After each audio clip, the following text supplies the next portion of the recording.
আসসালামু আলাইকুম। প্রিয় শিক্ষার্থীরা, আশা করি সবাই ভালো আছো। আমি মোহাম্মদ আলতাফুর রহমান, প্রভাষক প্রাণীবিজ্ঞান। আজকের অনলাইন ক্লাসে তোমাদের সবাইকে স্বাগতম। আজকে দ্বাদশ অধ্যায়ের জীবের বংশগতি ও বিবর্তনের একটি ছোট টপিক নিয়ে আলোচনা করব। বংশগতির উপাদানসমূহের ব্যাখ্যা। আমরা গতদিন ক্রোমোজোম এবং ডিএনএ পড়েছিলাম, আজকে পড়ব আরএনএ এবং জিনের ব্যাখ্যা। আরএনএ এর পূর্ণরূপ হচ্ছে রাইবোনিউক্লিক অ্যাসিড। আরএনএ সাধারণত একসূত্রক হয়, তবে কিছু ব্যতিক্রম আছে, যেমন টিএমভি ভাইরাস কিংবা ইনফ্লুয়েঞ্জা ভাইরাস ইত্যাদির মধ্যে হচ্ছে দ্বিসূত্রক আরএনএও পাওয়া যায়। একটি আরএনএর গঠনে 3টি প্রধান অংশ থাকে।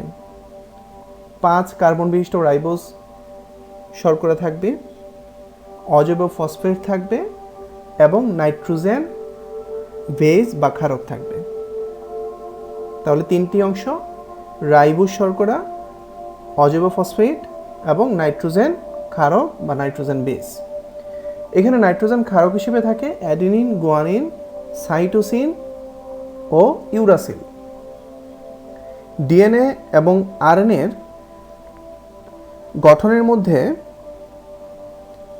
এখানে একটা বেসিক পার্থক্য আছে। নাইট্রোজেন বেসে ডিএনএতে থায়ামিন থাকে, কিন্তু আরএনএতে কিন্তু থায়ামিন থাকে না। আরএনএতে কি থাকে তার পরিবর্তে ইউরাসিল থাকে। আবার ডিএনএতে এই ইউরাসিল কিন্তু থাকে না। আর বাকি যে গঠনগুলো রাইবোজ শর্করা, অজৈব ফসফেট, এগুলো কিন্তু দুইটার মধ্যে আছে, কিন্তু রাইবোজ শর্করা সেটি ডিএনএতে থাকে ডিঅক্সি রাইবোজ শর্করা এবং আরএনএর মধ্যে থাকে শুধু রাইবোজ শর্করা। এখানে ডিঅক্সি থাকবে না।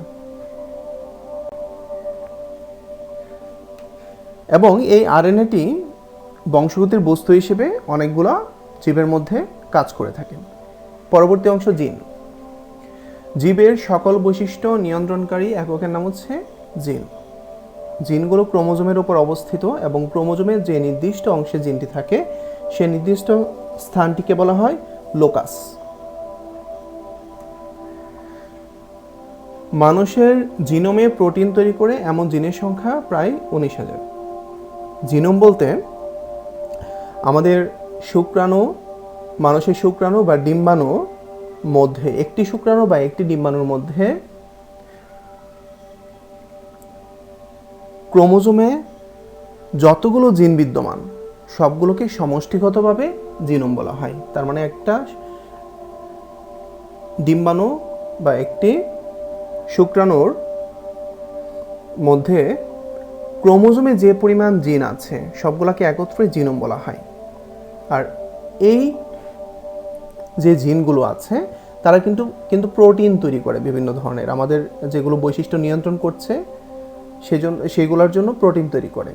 এবং কিছু আছে যা প্রোটিন তৈরি করে না, কিছু জিন, কিন্তু অন্যান্য কাজের সাথে তারা সংশ্লিষ্ট। সাধারণত প্রত্যেকটা বৈশিষ্ট্যের জন্য জীবের এক বা একাধিক জিন থাকতে পারে। বিভিন্ন জীবের মধ্যে জিনের সংখ্যা বিভিন্ন হয়, তবে একই প্রজাতির মধ্যে জিনের সংখ্যা একই রকম থাকে। নিচের একটি অংশ লক্ষ্য করো। ডিএনএ থেকে আরএনএ, আরএনএ থেকে প্রোটিন, প্রোটিন থেকে বৈশিষ্ট্য। বিষয়টি ব্যাখ্যা করছি। বিভিন্ন গবেষণা থেকে জানা গিয়েছে যে জিন হচ্ছে বংশগতির নিয়ন্ত্রক এবং এটি প্রজন্ম থেকে প্রজন্মতে দ্বিসূত্রক ডিএনএ নিজের হুবহু অনুলিপি তৈরি করতে সক্ষম। এই ডিএনএ নিউক্লিয়াসের মধ্যে পরবর্তীতে একসূত্রক আরএনএ তৈরি করে থাকে এবং সেই আরএনএ এক সূত্রক আরএনএ পরবর্তীতে নিউক্লিয়াসের অভ্যন্তর থেকে বের হয়ে সাইটোপ্লাজমে আসে কোষের, এবং সাইটোপ্লাজমে যুক্ত হয় রাইবোজোমের সাথে। রাইবোজোমের সাথে যুক্ত হয়ে তৈরি করে প্রোটিন। আর যে প্রোটিনগুলো তৈরি করছে সে প্রোটিনগুলোই হচ্ছে মূলত নির্ধারণ করে প্রাণ রাসায়নিক বিক্রিয়াগুলোর গতি এবং প্রকৃতি, এবং তা থেকে কিন্তু পরিবেশের সাপেক্ষে নির্ধারিত হয় আমাদের বৈশিষ্ট্যগুলো। কোনো জীবের গঠন থেকে আচরণ পর্যন্ত সবই এই বৈশিষ্ট্যগুলোর আওতায় পড়ে। এই জন্য বলা হয় ডিএনএ থেকে আরএনএ, আরএনএ থেকে প্রোটিন এবং প্রোটিন থেকে বৈশিষ্ট্য। তারপর অংশ যাচ্ছি জিন যে বৈশিষ্ট্য প্রকাশ পায়, আমাদের মধ্যে যে বৈশিষ্ট্য প্রকাশ পাবে সেটাকে আমরা বলে থাকি প্রকট বৈশিষ্ট্য, এবং যে বৈশিষ্ট্যটি হচ্ছে প্রকাশ পাবে না সেগুলোকে আমরা কি বলবো? প্রচ্ছন্ন বৈশিষ্ট্য। এই জিন শব্দটি সর্বপ্রথম ব্যবহার করেছেন বিজ্ঞানী ডব্লিউ জোহানসন 1909 সালে।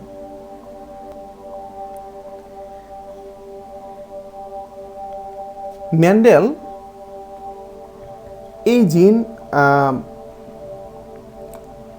বা যে বংশগতির বিভিন্ন বিষয়ের উপর অনেক পরীক্ষা নিরীক্ষা এবং গবেষণা করেন। তিনিই কিন্তু সর্বপ্রথম 1866 সালে গবেষণাকালে সর্বপ্রথম মানুষের বংশগতির বা জীবের বংশগতির ধারক এবং বাহক রূপে ফ্যাক্টরের কথা উল্লেখ করেছেন। আর যে ফ্যাক্টরের কথা উনি তখন উল্লেখ করেছিলেন আমরা বর্তমানে সেটিকে জিন হিসেবে জানি।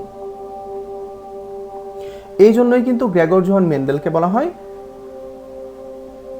বংশগতিবিদ্যার জনক, কারণ উনি প্রচুর পরীক্ষা নিরীক্ষা করেছেন এবং বংশগতির বিষয়ে উনি সূত্র দিয়েছেন। তো উনি তখনকার সময়ে প্রায় 5000 মটরশুঁটি গাছের উপর পরীক্ষা নিরীক্ষা করেন এবং বিভিন্ন জেনারেশনের গাছের মধ্যে ক্রস করিয়ে ফলাফল পর্যবেক্ষণ করেন, যে ফলাফল থেকে পরবর্তীতে তিনি 2টি সূত্র প্রবর্তন করেন, যেটিকে একটিকে বলা হয় মেন্ডেলের প্রথম সূত্র এবং অন্যটিকে বলা হয় মেন্ডেলের দ্বিতীয় সূত্র, এবং এগুলো হচ্ছে সকল বিজ্ঞানী কর্তৃক স্বীকৃত। পাশে একটি চিত্র দেখতে পাচ্ছ, এই চিত্রটি আমি বিস্তারিত সহজভাবে ব্যাখ্যা করছি। মেন্ডেল যখন মটরশুঁটি গাছ নিয়ে পরীক্ষা নিরীক্ষা করেছিলেন, তিনি পরীক্ষালব্ধ একটা ভালো ফলাফল পেয়েছেন, একটা সুন্দর তত্ত্ব আবিষ্কার করেছিলেন, যেটিকে এই চিত্রের মাধ্যমে ব্যাখ্যা করা যায়। অর্থাৎ এটি মেন্ডেলের প্রথম সূত্র অনুযায়ী এই চিত্রের ব্যাখ্যা দেওয়া হয়েছে। মেন্ডেল একটি লম্বা এবং একটি খাটো মটর গাছ নিয়ে কৃত্রিম উপায়ে লম্বা গাছের পরাগরেণু খাটো গাছের গর্ভমুণ্ডে এবং খাটো গাছের পরাগরেণু লম্বা গাছের গর্ভমুণ্ডে স্থানান্তর করে তাদের মধ্যে প্রজনন ঘটান। অন্য কোনো পরাগরেণু যাতে আসতে না পারে সেজন্য তিনি যথাযথ ব্যবস্থা নেন। যেহেতু লম্বা গাছের জিন প্রকট, তাই এ থেকে উৎপন্ন বীজ বুনে দেখা গেল সব গাছই লম্বা হয়েছে, কোনো খাটো গাছ নেই। তার মানে লম্বা গাছটি হচ্ছে প্রকট, এবং প্রথম বংশধরে যাদেরকে পাওয়া গিয়েছে তারা সবাই কি হয়েছে? লম্বা হয়েছে। অর্থাৎ F1 জেনারেশন বা প্রথম বংশধরে সবাইকে উনি লম্বা পেয়েছেন, লম্বা উদ্ভিদ পেয়েছেন। এই গাছগুলোতে কোনো খাটো গাছের জিন বাহক হিসেবে রয়ে গেছে কিনা এটা পরীক্ষা করার জন্য উনি কি করেছেন? এই যে প্রথম বংশধর বা F1 জেনারেশনে যাদেরকে পেয়েছেন তাদের মধ্যে আবার স্বপরাগণের মাধ্যমে প্রজনন ঘটান, এবং তা থেকে উৎপন্ন বীজ বুনে দেখা গেল যে এতে লম্বা এবং খাটো দু রকমের গাছই রয়েছে, যার মধ্যে 3 ভাগ গাছ লম্বা, 1 ভাগ গাছ খাটো। তাহলে ওনার ফলাফল থেকে কি পাওয়া গেল? যে 2টা উদ্ভিদের মধ্যে ক্রস করিয়েছেন। প্রথম বংশধরে উনি যে উদ্ভিদগুলো পেলেন তাদের সবাইকে উনি লম্বা বৈশিষ্ট্যের অধিকারী দেখতে পেলেন, এবং ওই লম্বা বৈশিষ্ট্যের অধিকারী প্রথম বংশধরের উদ্ভিদদের মধ্যে আবার নিজেদের মধ্যে ক্রস করিয়েছেন। ক্রস করিয়ে F2 জেনারেশন বা দ্বিতীয় বংশধর তৈরি করেছেন, যেখানে দ্বিতীয় বংশধরের মধ্যে যে উদ্ভিদগুলো পেয়েছেন তার মধ্যে 3 ভাগ গাছ লম্বা পেয়েছেন আর 1 ভাগ গাছ খাটো পেয়েছেন। হ্যাঁ, চিত্রের উপরের দিকে দুটি উদ্ভিদ আছে। লম্বা উদ্ভিদটিকে ক্যাপিটাল টি দিয়ে চিহ্নিত করা হয়েছে, ছোট উদ্ভিদটিকে স্মল টি দিয়ে চিহ্নিত করা হয়েছে। ক্যাপিটাল মানে হচ্ছে প্রকট বৈশিষ্ট্য, যেহেতু লম্বা গাছ প্রকট বৈশিষ্ট্যের অধিকারী, অর্থাৎ তার বৈশিষ্ট্য প্রকাশ করবে, সেজন্য এটাকে ক্যাপিটাল টি দিয়ে প্রকাশ করা হয়েছে। এবং মেন্ডেল বলেছেন জীবের প্রত্যেকটা বৈশিষ্ট্যের জন্য কমপক্ষে 2টা করে জিন দেয়, এজন্য ক্যাপিটাল টি 2টা লেখা হয়েছে। স্মল টি ছোট বৈশিষ্ট্যের জন্য দায়ী জিন এবং কমপক্ষে 2টা জিন দেয়, এজন্য 2টা করে লেখা হয়েছে। তাদের মধ্য থেকে গ্যামেট তৈরি হবে, অর্থাৎ শুক্রাণু এবং ডিম্বাণু তৈরি হবে। তাহলে প্রথম উদ্ভিদটি যদি, লম্বা উদ্ভিদটি আমি একটা পুরুষ উদ্ভিদ মনে করি এবং দ্বিতীয় উদ্ভিদটি আমি একটি স্ত্রী উদ্ভিদ মনে করি, তাহলে প্রথম উদ্ভিদ থেকে গ্যামেট হিসেবে একটা টি নিয়েছি এবং দ্বিতীয় উদ্ভিদ থেকে একটা স্মল টি নিয়েছি। ওই দুটি পরস্পরের সাথে নিষেক ঘটাবে মিলিত হয়ে, এবং পরবর্তীতে জাইগোট গঠন করার মাধ্যমে একটা পূর্ণাঙ্গ একটা উদ্ভিদ তৈরি হবে। দেখা গেল ওদের থেকে যে উদ্ভিদগুলো তৈরি হয়েছে সেই উদ্ভিদগুলো F1 জেনারেশনে তাদের সবাইকে লম্বা পাওয়া গিয়েছে, অর্থাৎ তারা সবাই লম্বা বৈশিষ্ট্যের অধিকারী। অল আর টল, ক্যাপিটাল টি স্মল টি, প্রত্যেকটাই কিন্তু ক্যাপিটাল টি স্মল টি, যদিও প্রত্যেকটার সাথে ক্যাপিটালও আছে স্মলও আছে, কিন্তু তারা প্রকট বৈশিষ্ট্যের অধিকারী, লম্বা বৈশিষ্ট্যের অধিকারী। যেহেতু লম্বা বৈশিষ্ট্যটা প্রকট, এই জন্য তারা লম্বা বৈশিষ্ট্যের অধিকারী হবে। এখন এই প্রথম বংশধরে যে উদ্ভিদগুলো পেয়েছি তাদের নিজেদের মধ্যে আবার সংকরায়ন ঘটানো হয়েছে। তাহলে একটি ক্যাপিটাল টি স্মল টি এবং আরেকটি ক্যাপিটাল টি স্মল টি, 2টা উদ্ভিদের মধ্যে ক্রস ঘটানো হয়েছে এবং গ্যামেট হিসেবে ক্যাপিটাল স্মল প্রথমটাতে এবং দ্বিতীয়টাতে ক্যাপিটাল স্মল নিয়ে তাদের মধ্যে ক্রস করা হয়েছে।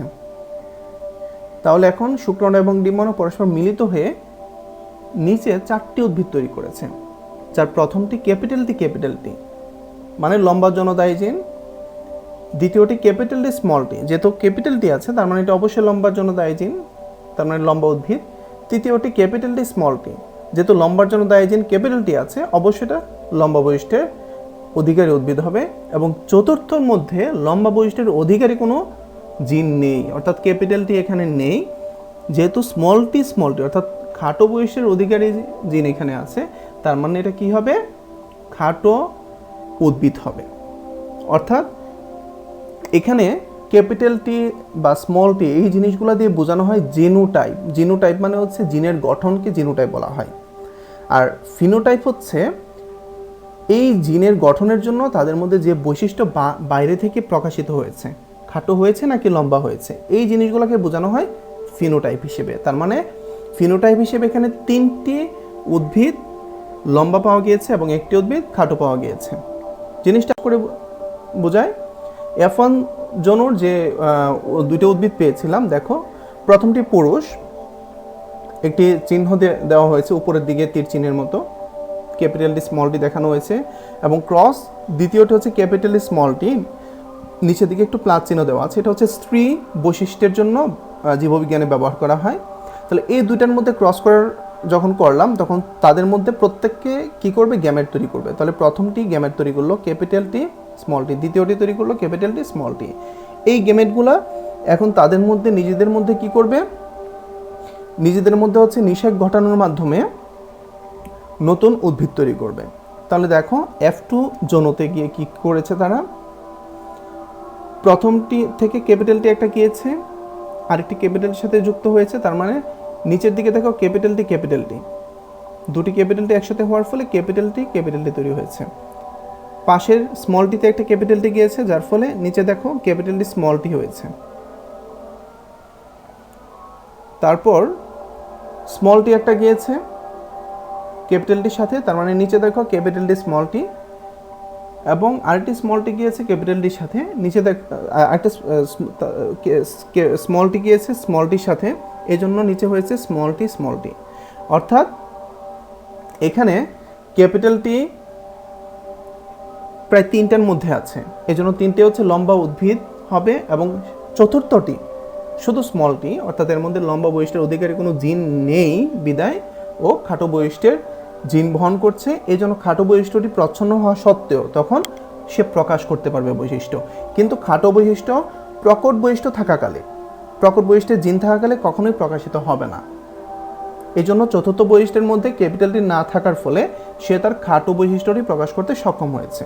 এই জন্য ফলাফল হচ্ছে 3টি লম্বা এবং একটি খাটো উদ্ভিদ। আশা করি সবাই বুঝতে পেরেছ। তাহলে আজকে এতটুকুই। পরবর্তী ক্লাসে নতুন টপিক নিয়ে আবার আসবো, ডিএনএ অনুলিপন, ডিএনএ টেস্ট এবং মানুষের লিঙ্গ নির্ধারণ, এই টপিকগুলো আলোচনা করব। ভালো থাকো, সুস্থ থাকো।